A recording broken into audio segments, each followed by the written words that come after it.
Aladji, Bambino et Fulpe, le chef de gang. Ce sont là les sobriquets de ces présumés délinquants, âgés respectivement de 19, 20 et 24 ans. Ils ne sont plus désormais libres de leur mouvement. Les hommes du commissaire Youssouf Dianda ont mis la main sur eux après des enquêtes minutieuses. Ces hommes opéraient dans les quartiers Bonham, Sissin et Pissy. Pissy, justement, d'où ils sont d'ailleurs domiciliés. Dans leurs opérations et avec des armes à feu, ils s'introduisent par effraction dans les domiciles. Armés de leurs fusils Kalachnikov et d'un pistolet automatique, de couteaux et d'arrache-clous, ils tiennent en respect leurs victimes et les dépossèdent de leurs biens. Dans le quartier Pissy, la cour de Mme Traoré Awa a été visitée le 2 février 2021 et une somme d'argent d'une valeur de 6 millions de francs CFA et un vélomoteur de marque Yamaha Force X ont été emportés. Dans le quartier Bonham, le domicile de M. Dia Aruna, opérateur économique, a été leur cible le 8 avril 2021 où un de ses vigiles de nom de Nikema Yabré a été froidement abattu par balle de Kalachnikov. Autre cible, les points de transfert d'argent. Là, ce sont de fortes sommes d'argent qui ont été emportées. Dans la zone de Sissin, le groupe a réussi à attaquer plusieurs boutiques d'Orange Money. Une importante somme d'argent a été emportée par les présumés délinquants.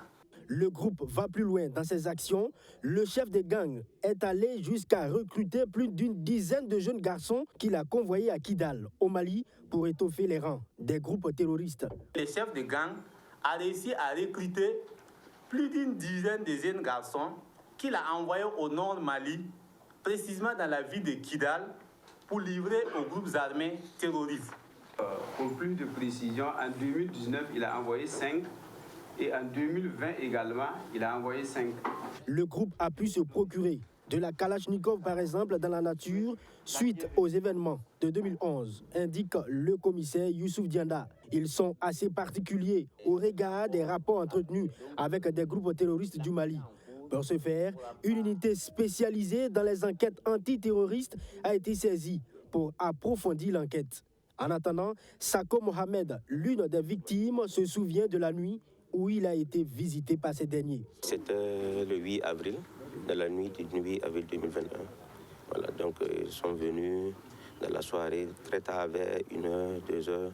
Voilà, donc c'est d'abord un coup de sommation qui nous a interpellés.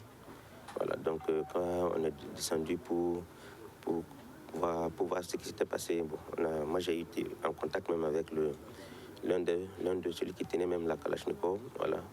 Mais bon, il n'a pas tiré, mais il nous a juste dit de nous cacher, de nous mettre à l'écart. Et quand on est rentré, on s'est rendu compte qu'il avait déjà touché un des vigiles, voilà, qui agonisait même déjà. Mais après leur départ, le gardien était déjà... Voilà, chez moi, ils ont pris mon téléphone. Parmi les objets saisis, on peut compter également un pistolet automatique, 3 vélomoteurs, des munitions, pour ne citer que ceux-ci. Et déjà, les premières victimes repartent avec leur engin retrouvé.